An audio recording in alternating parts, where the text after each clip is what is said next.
अफसोस ये है ऐसी लीडरशिप के ऊपर, ऐसी रहनुमाई के ऊपर कि ये बच्चे जो है इनकी जो हालत हो रही है इसका जिम्मेदार ये उलमा भी है और ये सियासतदान भी है।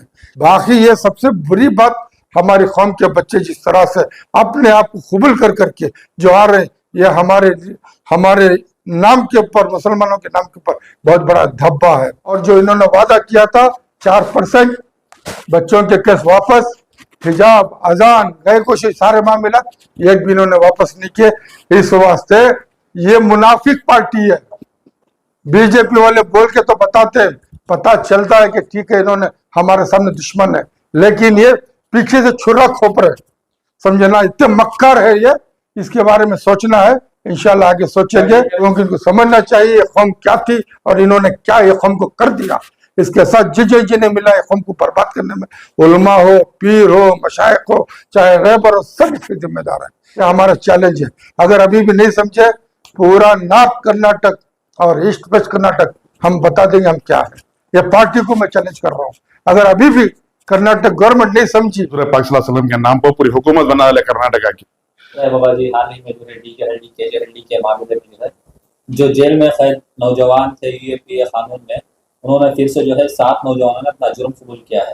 पहले 3 हुए, अब 7 हुए, कुल 10 लोगों ने अपना जुर्म कबूल किया है। तो बाकी के लोग भी जो है कोई रास्ता नजर नहीं आ रहा, ये रास्ता ये आसान है, अख्तियार कर रहे हैं, जुर्म कबूल कर रहे हैं। तो आप क्या मानते हैं कि सही फैसला है? ये सबसे बड़ी बदनसीबी हमारी कौम की, क्योंकि हमारे लिए ना कोई इल्म रखने वाला, जो अपने आप को उलमा मुफ्ती जो भी बोलते हैं, ना उनकी रहबरी सही है, ना सियासत में चलने वाले रहबर जो मुसलमान के रहबरी जो बोलते ना वो सही है। इसी की वजह से जो है आज जो बच्चों की जो जिस तरह से इन्होंने अपने आप को जुर्म मान रहे हैं बेकसूर होते हुए, इसकी वजह क्या? अगर इनको शुरू से ही अगर इनके हक में पूरी तरह से उतर करके जो हुकूमत का मुकाबला करके इनको बाइज्जत भरी लाने की कोशिश करते, तो मैं समझता हूँ ये नहीं हो सकता था। मजबूर होकर जब इन्होंने अपने आप को कबूल जब कर रहे हैं तो जिंदगी भर इनके ऊपर दाग है। अब इस दाग तो मिटने वाला है नहीं, जबकि हकीकत होती तो ठीक था। जी, ये हकीकत से गुरेज करके ये जो अपने आप को मान रहे हैं, अब इसे मनाने वाले और बुलवाने वाले दो भी अल्लाह की नजदीक गुनहगार हैं। 5 साल गुजर गए, 2 साल के लिए फिर आ जाएंगे। अरे भाई, सारी जिंदगी आपके पीछे लगी है ना। इसके अलावा जितने बच्चे आज तक बाहर आए थे उन सबके ऊपर केस इसी तरह से लागू होंगे। अब इसका कौन जिम्मेदार? अभी सुनने में आया, इससे पहले वो जो एसी श्रीनिवास आया, अगर मुझे जिता दो तो मैं जो है सारे मुसलमानों को जो अंदर उनको छुड़ा दूंगा, बाहर ले लूंगा, सब कुछ कर दूंगा। फिर सुनने में आया किसी ने 30 लाख रुपए उससे लिए, किसी ने 35 लाख रुपए लिए। कोई बोलता जैनुल आबदीन साहब का नाम, कोई बोलता मकसूद इमरान का नाम। पता नहीं कहाँ से जा रहे हैं अल्फाज, और ये पैसे क्यों लेना था? अरे मस्जिदें बनने के लिए करोड़ों रुपए ले रहे, मदरसों के लिए ले रहे। क्या ये एमएलए के 30-35 हजार की भीख की जरूरत थी? यूं मांग ले सकते थे, लेकिन किसी ने इसके पीछे दिलचस्पी क्यों नहीं ली? सबसे पहला ये सवाल, ये जिम्मेदारी किसकी थी? उलमा की थी। क्यों? क्योंकि उन्होंने नबी पाक की शान में जब गुस्ताखी हुई, उस गुस्ताखी की वजह से वो लोग सामने गए थे, तो उनका फर्ज बनता था कि नबी की शान में जो गए उनको छुड़ाने के लिए पूरी कोशिश करना था। बजाय उसके उन्होंने यहाँ की बात वहां, वहां की बात यहाँ डालते रहे। इसकी वजह आज ये नौबत आई है। अफसोस ये है ऐसी लीडरशिप के ऊपर, ऐसी रहनुमाई के ऊपर कि ये बच्चे जो है इनकी जो हालत हो रही है इसका जिम्मेदार ये उलमा भी है और ये सियासतदान भी है। क्योंकि ये बहुत बड़ा इल्जाम है।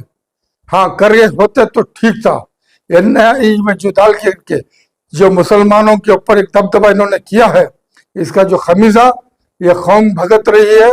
आने वाले वक्त में कौम से गुजारिश करता हूँ, ऐसे लीडरों की, ऐसे उलमा की बात ना माने कौम, क्योंकि इनकी वजह से सिवाय नुकसान की कुछ भी नहीं है। कहीं ना कहीं हुकूमत भी नाकाम है। बाबा जी, इलेक्शन से पहले बताई थी कि जो भी मुसलमानों के परेशानियां हैं, मसले हैं, वो भी हल होंगे। आज तक मुसलमानों के मसलों पर बात तक नहीं हो रही है।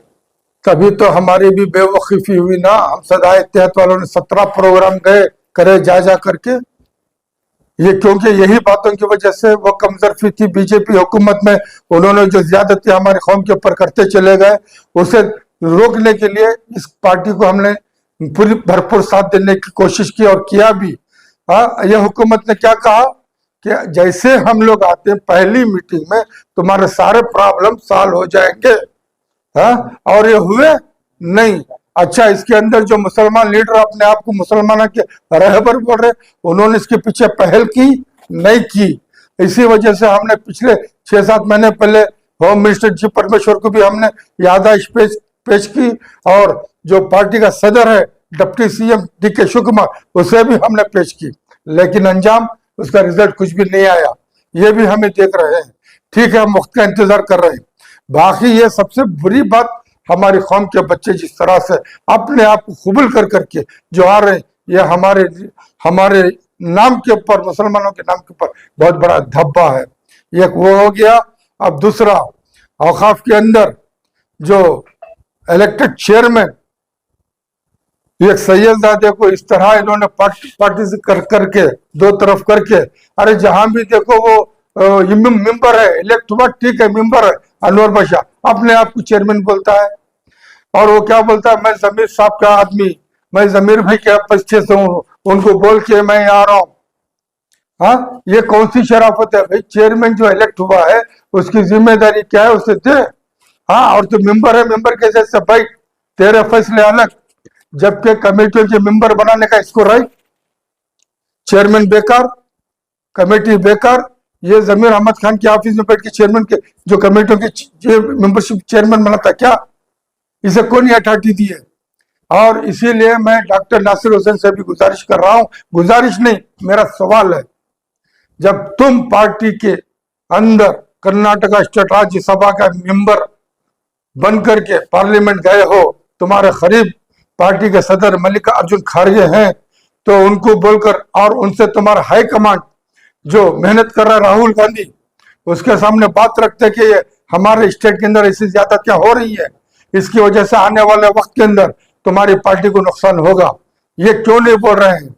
अरे आज तक कई चेयरमैनों को पीछे मिनिस्टर रैंक दिया गया है, समझे ना। आज एक मासूम जैसे बैठे हुए हैं चेयरमैन, ना उनके लिए मिनिस्टर रैंक है, ना उनका उनकी कोई हकीकत ही नहीं समझ रहे। इस तरह उनको दरकिनारा कर रहे हैं जैसे कि वो कोई अजनबी है, जबकि ये जो अरे गैरे जो है, ये जो इनके वफादार हैं, वो बोलता है कौन, वो आया हुआ दावनगिरी से, क्या पार्टी को किया उसने, बार बार वही इस पार्टी का माइनॉरिटी का सदर भी, और जो है बार बार MLC भी।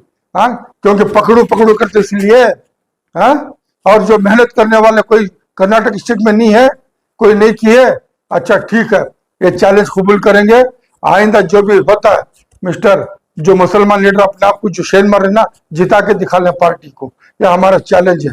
अगर अभी भी नहीं समझे, पूरा नॉर्थ कर्नाटक और ईस्ट वेस्ट कर्नाटक हम बता देंगे हम क्या है। यह पार्टी को मैं चैलेंज कर रहा हूँ। अगर अभी भी कर्नाटक गवर्नमेंट नहीं समझी, और औकाफ वालों को जो चेयरमैन का जो मकाम है उनको हो, और जो इन्होंने वादा किया था 4% बच्चों के केस वापस, हिजाब, अजान, गए कुछ सारे मामला, एक भी इन्होंने वापस नहीं किए। इस वास्ते ये मुनाफिक पार्टी है।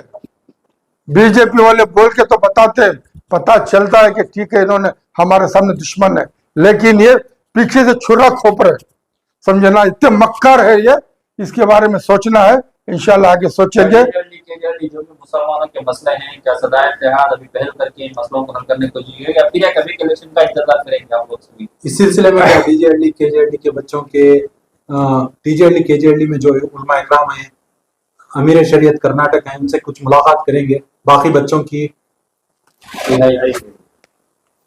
देखो साहब, सीधी सीधी बात है, बेचारे अमीर शरीयत बराए नाम है, उनकी तबीयत ठीक नहीं है, इसलिए मेरे जैसा इंसान बार बार जाके उनके ऊपर दबाव नहीं डाल सकता। और बराए नाम अमीर शरीयत रख करके किसी तरह से खेल हो रहा है, वो भी हम समझते हैं। अब रही बात, आप लोगों को इल्म होना चाहिए, जब ये मामला हुआ, तीसरे दिन सदा इत्तेहाद की टीम DJLD KJLD में थी। चौथे 5वें दिन राशन पहुंचाने का हमने काम किया। उसके बाद से हर बार हमने उनके लिए आवाज उठाते रहे।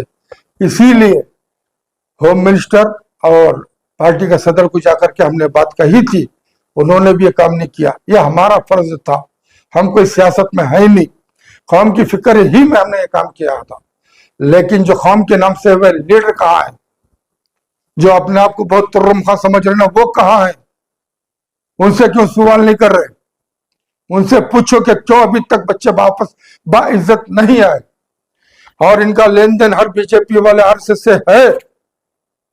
जब तुम्हारा लेन देन है, बिजनेस है, तुम्हारा सब कुछ उनके साथ में है, तो ये भी काम वहां ऊपर बल के अजीत डोभाल को बल के या उनको बल के करा सकते थे, क्यों नहीं करवाए?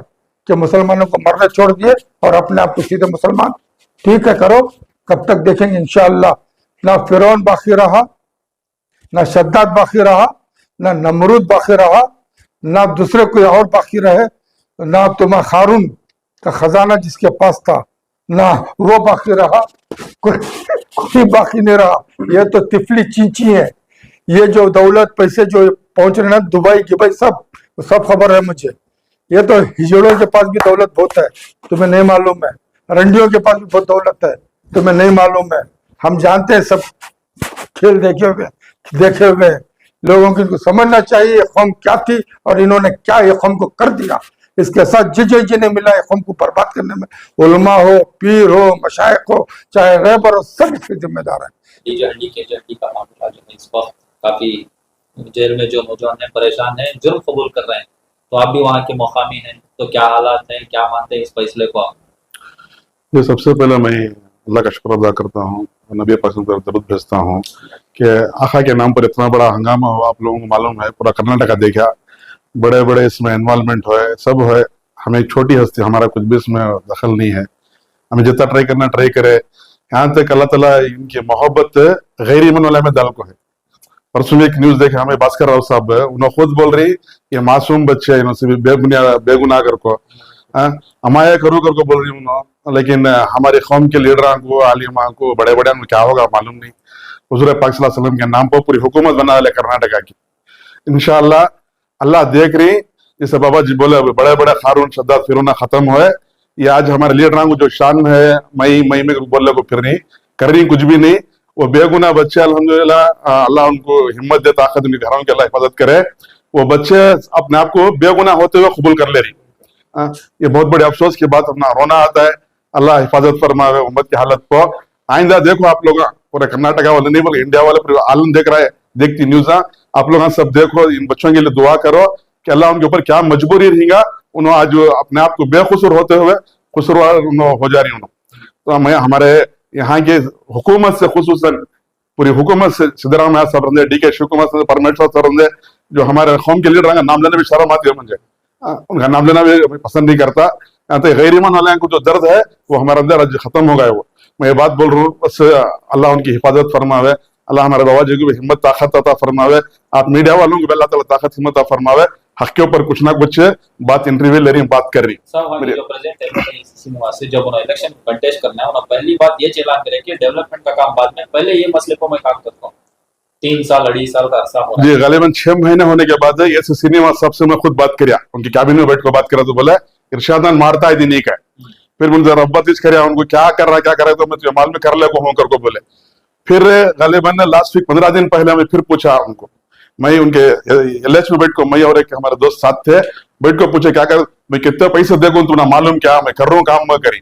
वो क्या काम कर रहे हैं मालूम नहीं। एक आलिम दीन जो हमारे शहर के बड़े आलिम दीन है, अब जस्ट उनसे बात हुई, आप लोग सुने, उन्होंने खुद बोल रही ऐसे सिनेमा भी कुछ अमाउंट, बड़ा अमाउंट देखो ही बोलकर। मैं नाम डिस्क्लोज नहीं करता, अब जस्ट आप लोगों के सामने बात हुई। सो तो इंशाल्लाह उनसे भी हमारी दरखास्त है कि ऐसे सिनेमा से भी दरखास्त क्या है, इनसे भी करना। सो जब हमारे कौम के लीडर काज भी नहीं कर रही तो हम उनसे क्या पूछ सकती है हमें। जो कौम के बड़े बड़े करके बोल रही, ये पूरा कर्नाटका देख रहा है, ये हालत जो चल रही। आइंदा इनको सबक सिखाने के वास्ते आप लोग जिसमें घटना ना हो, इंशाल्लाह अच्छों का साथ दियो, सच्चों का साथ दियो। कौम से मेरी दरखास्त है, उनको क्या करना, अब मजबूर होगी। 5 साल हो गए ना, गवर्नमेंट आपको देखो, मैंने तुम्हें क्लिप दिखाती है कि स्टालियन जब बैठे तमिलनाडु में, जो स्टालियन बैठे SDP वाले के 5000 कैसे विथड्रॉ करे NRC के। ये मैं क्लिप दिखा तो मैं ज्वाइन कर कांग्रेस से, मैं भी काम करता हूं तुम्हारे साथ करूंगा जेडीएस में रहते हुए, लेकिन 2.5 साल हो गया आज तक हमारे एक बच्चे की ये क्या भी एक केस उड़ा नहीं सके ना। बाहर जो बच्चे हैं उन्हें भी मामूली नहीं, पूरे कोटा के अंदर उनकी जिंदगी गुजर जा रही है। ये हाल फिरो, वो हाल फिरो, वो हाल फिरो। मैं कोर्ट का देखता हूँ, उन्हें 500,000 रुपए कमाने वाला को पूरा महीना उनका घर चले जा रहा है। इसके बारे में किसी की फिक्र नहीं है। मैं अभी भी अल्लाह से ये दुआ कर रहा हूँ, अल्लाह इनको सही हिदायत दे और 2.5 साल बाकी इनको सही काम करको वो बच्चों को वापस ले लगाने, और जो बच्चे हैं अटकी इनके सबके केसा उड़ाने के अल्लाह ये गवर्नमेंट को तौफीक दे। मैं तीज बात करूंगा इंशाल्लाह।